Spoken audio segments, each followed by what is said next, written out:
कल मैंने रात में एक पिक्चर देखी थी, उसका नाम था उरी। सर्जिकल स्ट्राइक पे कहानी थी वो। उसमें हमारे जो सेना के जवान हैं उनका एक गुस्सा दिखाया गया था आतंकवादियों के ख़िलाफ़। कैसे वो पाकिस्तान में आतंकवादियों के ठिकाने पे घुसते हैं और उन आतंकवादियों को बहुत मारते हैं, बदला लेते हैं वो भारत का। मुझे लगा कि पूरा देश भी जो है आज बहुत सारे गुस्से में है। पूरा देश गुस्सा में है, सुप्रीम कोर्ट गुस्सा में है, राजनेता गुस्सा में है, सारे लोग गुस्से में दिखाई दे रहे हैं। गुस्सा हमारे जीवन में ज़रूरी है या नहीं है, ये उरी की पिक्चर से समझ में आता है।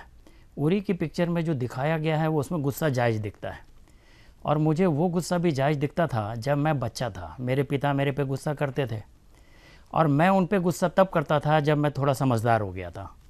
मैं उन पे गुस्सा इसलिए करता था क्योंकि वो दवा अपनी टाइम पर नहीं लेते थे, और मैं कहता था कि अगर आप दवाई टाइम पर नहीं लेंगे तो मैं आपसे गुस्सा हो जाऊंगा, मैं पढ़ूंगा नहीं, सारी किताबें फेंक दूंगा। उसमें मुझे कुछ प्यार दिखाई देता था। मेरी माँ मुझे डांटती थी, उसमें भी मुझे प्यार दिखाई देता था। और मेरी पत्नी जब मुझे फ़ोन पे ये कहती है कि अगर तुमने टाइम पर खाना नहीं खाया तो मैं भी आज खाना नहीं खाऊंगी, और गुस्सा दिखाई देता था, तो इसमें मुझे प्यार दिखाई देता था। मुझे याद है बचपन में जब मुझे टीचर मारा करते थे तो मुझे उस समय बहुत गुस्सा आता था। गुस्सा टीचर को भी आता था, तभी वो मेरा हाथ उल्टा करके और छड़ियों की बौछार करता था, मुर्गा बनाता था और बेरहमी से मारता था। जैसे लोग जानवरों को मारते हैं वैसा मारता था। मुझे क्या मालूम था कि उस गुस्से में भी इतना प्यार छुपा हुआ है, स्नेह छुपा हुआ है। टीचर मेरा कैरियर बनाना चाहता था। लेकिन जो आजकल के राजनेता हैं, जो आजकल की राजनीति है, वो गुस्सा आखिर क्यों हो रही है? गुस्सा इसलिए हो रही है कि उसे लगता है कि आने वाले चुनाव में वो दोबारा सीट पर आएगी नहीं, इसलिए उसका फ्रस्ट्रेशन लेवल जो है बहुत ज़्यादा हो गया है। अल्बर्ट पिंटो को गुस्सा क्यों आता है? 1980 में एक फ़िल्म आई थी नसीरुद्दीन शाह की। उसमें दिखाया गया था कि जीवन में हमारा गुस्सा ज़रूरी है या नहीं है। कुछ जगहों पे गुस्सा ज़रूरी है, लेकिन कुछ जगहों पे गुस्सा जो आता है राजनेताओं को बड़ा अच्छा नहीं लगता, बहुत ख़राब लगता है। अब देखिए, जो झारखंड के चीफ मिनिस्टर है रघुवर दास, उन्होंने अपने जनसंवाद के कार्यक्रम में, जिसमें जनता के साथ सीधी बातचीत की जाती है, उसमें अपना गुस्सा जाहिर कर दिया पूरे राज्य के बीडीओ और सीईओ के बारे में। बीडीओ और सीईओ प्रशासनिक पदाधिकारी हैं, पूरे राज्य में ब्लॉक्स लेवल पर बैठते हैं और उनको विकास का काम देखना पड़ता है। उन पर गुस्सा जाहिर करते हुए वो चीफ मिनिस्टर बोलते हैं कि आप सभी लोग भ्रष्ट हैं, आप लोगों के चलते सरकार की बदनामी हो रही है। थोड़ा सा फ्लैशबैक में चलिए।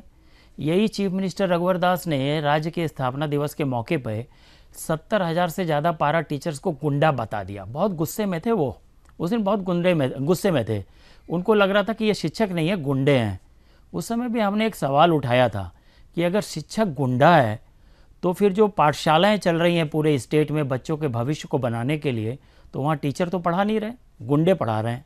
और जब गुंडे पढ़ा रहे हैं तो वो गुंडे ही पढ़ाएंगे, और जब वो गुंडागिरी सीखेंगे तो बड़े होके क्या करेंगे? तो इसी तरह से बीडीओ सीईओ सारे अगर करप्ट हैं तो पूरे राज्य का जो सिस्टम है वो तो ख़त्म हो गया होगा। रघुवर दास ने जो गुस्सा दिखाया, अगर वो जायज़ है तो फिर वो बीच बीच में क्यों बोलते हैं और पूरा मीडिया में ये बड़े बड़े विज्ञापन क्यों निकालते हैं कि हमारा राज्य जो है विकास के बड़े बड़े रास्ते तय कर रहा है, विश्व में एक स्थान हासिल कर रहा है? क्या रघुवर दास जी चारों तरफ घूम के अकेले कर रहे हैं? सारा कोई नहीं कर रहा, कोई मिशनरी काम नहीं कर रही। वो आईपीएस ऑफिसर से पूछते हैं, अपना गुस्सा जाहिर करते हैं, बहुत फ्रस्ट्रेशन में दिखाई दे रहे हैं आप। पूछते हैं कि तुम्हें आईपीएस ऑफिसर किसने बनाया? अब लीजिए, चीफ मिनिस्टर अगर पूछता है कि आईपीएस ऑफिसर किसने बनाया, तो ये उनके दिमागी सोच का पता चलता है, लेवल कितना है उनका। क्या उनको ये मालूम नहीं कि आईपीएस कैसे बनता है? आईपीएस एक बहुत बड़ी परीक्षा होती है। बीडीओ सीईओ को उनका पद लेने के लिए बहुत बड़ी परीक्षा होती है, बहुत मेहनत करनी पड़ती है उन बच्चों को जो इस पद पे आते हैं। पैरा टीचर्स को बहुत मेहनत करनी पड़ी होगी, तब जाके वो पैरा टीचर और टीचर बने हैं। तब तो एक झटके में आपने उनको करप्ट बता दिया, उनको बता दिया कि वो गुंडे हैं। आईपीएस ऑफिसर को आप लताड़ देते हैं, अपने सहयोगियों के साथ ओछी भाषा का यूज़ करते हैं। तो एक बात बताइए कि आप जनता के सेवक हैं या जनता के मालिक हैं? आपको मालूम नहीं कि जो आपको तनख्वाह मिलती है वो किसकी मिलती है? जनाब, हम टैक्स देते हैं, जनता टैक्स देती है, तब जाके आपको सैलरी मिलती है। आपके प्राइम मिनिस्टर ने क्या कहा? आप चौकीदार हैं। जब चौकीदार हैं तो मालिक हो नहीं सकते ना। और जब मालिक नहीं है, आप जनता के लिए काम कर रहे हैं, तो झूठ मूठ का गुस्सा क्यों दिखाते हैं? ये सचमुच का दिखाते हैं या खाली जुमलेबाजी है? आप पे आरोप बहुत ज़्यादा लगते हैं कि आप जुमले बहुत ज़्यादा बोलते हैं। चुनाव आ रहा है, फ्रस्ट्रेशन हो रहा है, आपके यहाँ इंटेलिजेंस की रिपोर्ट आ रही होगी कि आपने तो कुछ किया नहीं, किसी भी सरकार ने कुछ नहीं किया। जनता तो अपने को बेवकूफ़ मानती है, जनता ठगी रहती है, 5 साल में वोट देती है। अशिक्षित है, शिक्षित अगर रहती ना तो आपको सबक सिखा देती। लेकिन शिक्षा का स्तर हमारे यहाँ तो बहुत ज़्यादा कम है ना, उस पर तो ध्यान दिया नहीं जा रहा। गुंडे पढ़ा रहे हैं, टीचर्स तो हैं नहीं हमारे यहाँ। तो ऐसी स्थिति में जब आपका फ्रस्ट्रेशन लेवल ज़्यादा है तो आपको अध्यात्म की ओर जाना चाहिए। हमारी सलाह है, थोड़ी सी मान लीजिए। ज़्यादा गुस्सा कीजिएगा ना, सेहत के लिए ख़राब है।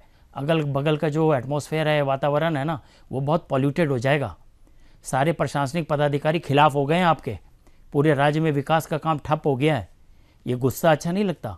वो गुस्सा अच्छा लगता है जो मेरा पिता मेरे ऊपर दिखाते थे, जो मेरी माँ मेरे पे दिखाती है, जो मेरी पत्नी मेरे पे दिखाती है। सुप्रीम कोर्ट का गुस्सा भी अच्छा लगता है, क्योंकि सुप्रीम कोर्ट तब गुस्सा होता है जब आप नाकाम होते हैं। आपकी नाकाबिलियत पे सुप्रीम कोर्ट कई बार, विभिन्न अदालतें जो भारत की हैं, कई बार अपना गुस्सा जाहिर कर चुकी हैं। उस गुस्से पर तो आपका ध्यान नहीं है।